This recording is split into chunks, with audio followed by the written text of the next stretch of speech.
ഇനി ഞാൻ പറഞ്ഞ വിഷയത്തിലേക്ക് തന്നെ ഒന്നുകൂടി തിരിച്ചു വരുന്നു. അധ്യാപനത്തിൽ എപ്പോഴും നമ്മുടെ ടീച്ചിങ്ങിൽ വളരെ ഇമ്പോർട്ടൻ്റ് ആയ ഒന്നാണ് ടീച്ചർ ഒരു മോഡലാവുക എന്നത്.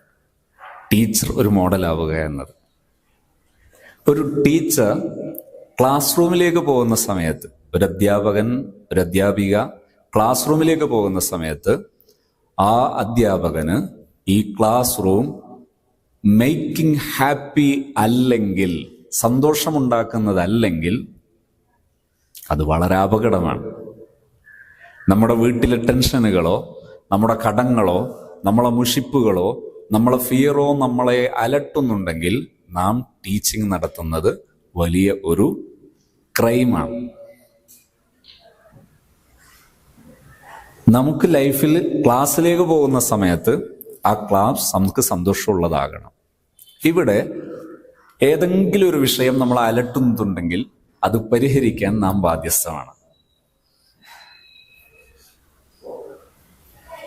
ഒരു ടീച്ചറോട് ഒരു കുട്ടിക്ക് കാര്യങ്ങൾ തുറന്ന് സംസാരിക്കാൻ പറ്റുന്നില്ലെങ്കിൽ ആരാണ് തിരുത്തേണ്ടത്? ടീച്ചറാണ് തിരുത്തേണ്ടത്. ഒരു ടീച്ചറോട് തുറന്ന് സംസാരിക്കാൻ പറ്റണം. ഒരു കുട്ടി തൻ്റെ ജീവിതത്തിലെ ഏതെങ്കിലും ഒരു വിഷയം ടീച്ചറോട് പറയുന്നില്ല, ടീച്ചറോട് തുറന്ന് സംസാരിക്കുന്നില്ല എങ്കിൽ നമ്മുടെ ടീച്ചിങ്ങിൽ ഇനിയും ഒരുപാട് മാറ്റങ്ങൾ വരണം. ഈ വിഷയങ്ങളൊക്കെ കൺഫ്യൂഷൻ ഉണ്ടാവും. കുറെ നിങ്ങൾക്ക് എപ്പോഴും ഈ സംസാരം തീർന്നിട്ട് കുറെ സമയം ചോദ്യോത്തരത്തിന് ആകണം എന്ന് നിർബന്ധമില്ല. ഇവിടുന്നേ തുടങ്ങാം നിങ്ങൾ അലട്ടുന്നതുണ്ടെങ്കിൽ. കാരണം ഞാൻ അത്രയും മർമ്മത്തിൽ വെച്ചാണ് ടോക്കിംഗ് സ്റ്റാർട്ട് ചെയ്യുന്നത്, സംസാരം സ്റ്റാർട്ട് ചെയ്യുന്നത്. ഒന്നാമത് ഞാൻ പറഞ്ഞു വെച്ചത് തന്നെ വളരെ സാധാരണ അധ്യാപക ലോകത്ത് പലപ്പോഴും ഇത് പറയുമ്പോൾ അതൊക്കെ സാധ്യമാകുമോ എന്ന് ചോദിക്കുന്ന മാറ്ററിലാണ് ഞാൻ തുടങ്ങി വെച്ചത്. കാരണം ഞാൻ എന്താ പറഞ്ഞത്? ഒരു കുട്ടി വീട്ടിൽ നിന്നിറങ്ങുമ്പോൾ സന്തോഷത്തോടെ, അങ്ങനെയാണെന്ന് വിശ്വസിക്കുന്നുണ്ടോ? നിങ്ങൾ ചോദിച്ചിട്ടില്ലെങ്കിൽ ഞാൻ നിങ്ങളോട് തിരിച്ചു ചോദിക്കും. എന്ത്? ഒരു കുട്ടി വീട്ടിൽ നിന്ന് സന്തോഷത്തോടെ ഇറങ്ങാൻ എന്ത് ചെയ്യണം? ഒന്നുകിൽ നിങ്ങൾ ചോദിക്കണം, അല്ലെങ്കിൽ ഞാൻ ചോദിക്കണമല്ല.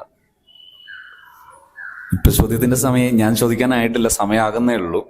അതായത് ഞാൻ ഏകദേശം 6 മണിക്കൂർ ചെയ്തിട്ടാണ്, 6 മണിക്കൂർ ടാസ്ക് ചെയ്തിട്ടാണ് വർക്ക് ചെയ്യൽ. ആദ്യത്തെ 1.5 മണിക്കൂർ കഴിഞ്ഞതിന് ശേഷമാണ് ചോദിക്കാൻ തോന്നുക. പിന്നീടുള്ള ഒരു മണിക്കൂർ കഴിഞ്ഞാലാണ് ചോദിക്കാൻ തുടങ്ങുക. അങ്ങനെയാണ് അതിൻ്റെ റേഷ്യോ. അതായത് നിങ്ങൾ ചോദിക്കാത്തത് നെഗറ്റീവ് അല്ല, അതുകൊണ്ട് ഞാൻ അങ്ങനെ പറയുന്നത്. അപ്പൊ ഏതായാലും ആ മാറ്ററിൽ നിന്നാണ് ഞാൻ തുടങ്ങിയത്. പഠനം, ചിലരൊക്കെ പറയും നമ്മളെ നാട്ടിലൊക്കെ ഇപ്പോഴും മാറാത്ത കുറെ സംവിധാനങ്ങളാണ്. കുട്ടികളിലെ പഠന പിന്നോക്ക പ്രശ്നങ്ങൾ, പഠന പിന്നോക്കാവസ്ഥയല്ല ഞാൻ പറയുന്നത്, പഠനത്തിലെ പിന്നോക്കം നിൽക്കുക എന്ന പ്രശ്നം. ഈ പ്രശ്നത്തെ അഡ്രസ്സ് ചെയ്യേണ്ടത് എങ്ങനെയാണ്? കുട്ടിയെ ഒരു പ്രതിയായിട്ട് കണ്ടിട്ടല്ല, മറിച്ച് ആ കുട്ടിയെ ഹെൽപ്പിംഗ് മോഡിലാണ് കുട്ടിയെ നമ്മൾ അഡ്രസ്സ് ചെയ്യേണ്ടത്. ഞാനതിന് ചില ടൂളുകൾ പറയാം. ഈ ടൂൾ നോട്ട് ചെയ്താൽ നല്ലതാണ്. ഒന്ന്, IDR എന്ന് പറയുമ്പോൾ സെയിം ടൂള് പലതും ഉണ്ടാകും. ഞാൻ പറയുന്നതിൽ വ്യത്യാസമുണ്ട്, ഒന്ന് ശ്രദ്ധിച്ചാൽ മനസ്സിലാകും. ഇൻഡിവിജ്വൽ ഡീറ്റെയിൽഡ് റിപ്പോർട്ട്, എൻ്റെ ഷോർട്ടാണ് IDR.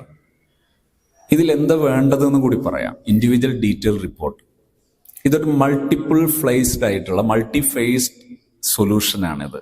അഥവാ കുറേ മുഖങ്ങളുള്ള, ഒരുപാട് ഉപയോഗമുള്ള ടൂളാണിത്. ചെയ്യേണ്ടത് കൂടി പറയാൻ, പലപ്പോഴും ഇത് ചെയ്താൽ, ഇത് മനസ്സിലായാൽ പിന്നെ എല്ലാവരും ചോദിക്കുന്നൊരു ചോദ്യമുണ്ട്, ഇതിനൊരു ഫോർമാറ്റ് ഉണ്ടോന്ന്. ഇല്ല, ഫോർമാറ്റ് ഉപയോഗിക്കാൻ പാടില്ല. എന്താ ചെയ്യേണ്ടത്?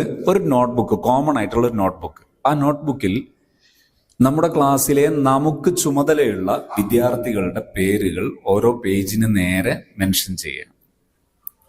ആ കുട്ടിയുടെ ഓരോ 10 ദിവസത്തെയും കുട്ടിക്ക് കിട്ടിയ എല്ലാ പോസിറ്റീവുകളും, കുട്ടി കാണിച്ച എല്ലാ പോസിറ്റീവുകളും അതിൽ മെൻഷൻ ചെയ്യണം. കൂടെ ഈ കുട്ടി നേരിടുന്ന പ്രതിസന്ധി മെൻഷൻ ചെയ്യണം.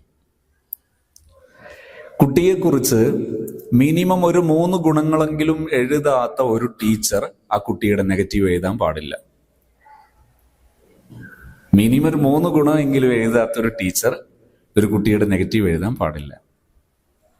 ഒരു കുട്ടിയുടെ പഠനത്തിലെ പ്രശ്നം, സ്വഭാവത്തിലെ പ്രശ്നം, ക്ലാസ്സിൽ ആബ്സെന്റ് ആകുന്നത്, ക്ലാസ്സിൽ വെച്ച് വികൃതി കളിക്കുന്നത്, ക്ലാസ്സിൽ ശ്രദ്ധിക്കാത്തത്, ഇത്തരം വിഷയങ്ങളെല്ലാം പരിഹരിക്കാൻ ഇതേ ആയുധം ഉപയോഗിക്കാം.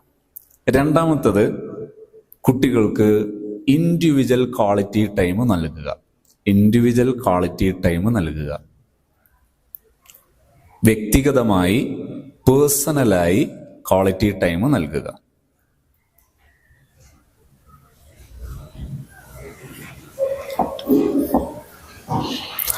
അതിന്റെ പ്ലസ് ആണ് ഞാൻ നേരത്തെ പറഞ്ഞ ഗ്രൂപ്പ് ക്വാളിറ്റി ടൈം. ഞാൻ എന്നെ ആവർത്തിക്കുന്നില്ല. Plus group quality time. 3, parental involvement. Parental involvement. Yes, welcome. അയ്യോ, സാറിന്റെ ചോദ്യം ശ്രദ്ധിച്ചിട്ടുണ്ടാവും. ഇൻഡിവിജ്വൽ ക്വാളിറ്റി ടൈമിന്റെ സമയത്ത് എന്താണ് ഡയറക്ഷൻ നൽകേണ്ടത്? ഇത് ഈ ചോദ്യത്തിന്റെ ആൻസർ ക്ലാരിറ്റി വരണമെങ്കിൽ ഒരു 3 പേരെങ്കിലും നിങ്ങളുടെ റിയൽ പ്രശ്നങ്ങൾ ഉണ്ടാകും. കുട്ടികളുടെ റിയൽ പ്രശ്നങ്ങൾ ചോദിക്കുമ്പോഴാണ് ഞാൻ ഈ പറയുന്ന ആൻസർ ക്ലാരിറ്റി ലെവലിലേക്ക് വരിക. എന്നാലും ഞാൻ ആൻസർ പറയാം. ഈ കുട്ടിക്ക് നമ്മൾ നൽകുന്ന ഡയറക്ഷൻ, മോനെ അല്ലെങ്കിൽ മോളെ, നിനക്ക് ഏത് തരത്തിലുള്ള പ്രശ്നങ്ങളുണ്ടെങ്കിലും മിസ്സിനോട് പറയാം, ടീച്ചറോട് പറയാം, എന്നോട് പറയാം, സാറോട് പറയാം. ഏത് തരത്തിലുള്ള പ്രശ്നങ്ങൾ കുട്ടി നേരിടുന്നുണ്ടെങ്കിലും എന്നോട് പറയാം, ഞാൻ നിന്നെ ഹെൽപ്പ് ചെയ്യും എന്ന് പറഞ്ഞാൽ ആ ഡയറക്ഷന്റെ സ്വഭാവം, എൻ്റെ ക്ലാസ്സിലേക്ക് വരുന്ന മോന് അല്ലെങ്കിൽ മോൾ ലൈഫിൽ പേടിച്ചിരിക്കാൻ പാടില്ല, വിഷമിച്ചിരിക്കാൻ പാടില്ല. നീ സന്തോഷത്തോടെ ജീവിക്കണം. നിനക്ക് ക്ലാസ് മനസ്സിലാവുക, പഠിച്ചുയരങ്ങളിലെത്തുക എന്നുള്ളത് നിന്റെ അവകാശമാണ്. ഞാൻ അതിന് റെസ്പോൺസിബിളാണ്, ഞാൻ അതിന് ഉത്തരവാദിയാണ്. ഇങ്ങനെയാണ് ആ മെസ്സേജിന്റെ സ്വഭാവം. ഈ മെസ്സേജിന്റെ സ്വഭാവം ഇതാണ്. എന്ത് തരത്തിലുള്ള പ്രയാസം ഉണ്ടെങ്കിലും നിനക്ക് എന്നോട് പറയാം, ഞാൻ നിന്നെ സഹായിക്കും. ഇത് പറയുന്ന ശൈലിയാണ് അതിലേത്. ഇവിടെ ഒരു പ്രശ്നം എവിടെയാന്ന് പറഞ്ഞാൽ, ഇതിലെ റിയൽ മാറ്റേഴ്സ് വന്ന് ചോദ്യം വന്ന് 2-3 കേസ് സ്റ്റഡീസ് നടക്കുമ്പോഴാണ് ഇതിന്റെ ഒരു ആൻസർ ക്ലാരിറ്റിയോടെ കിട്ടുക.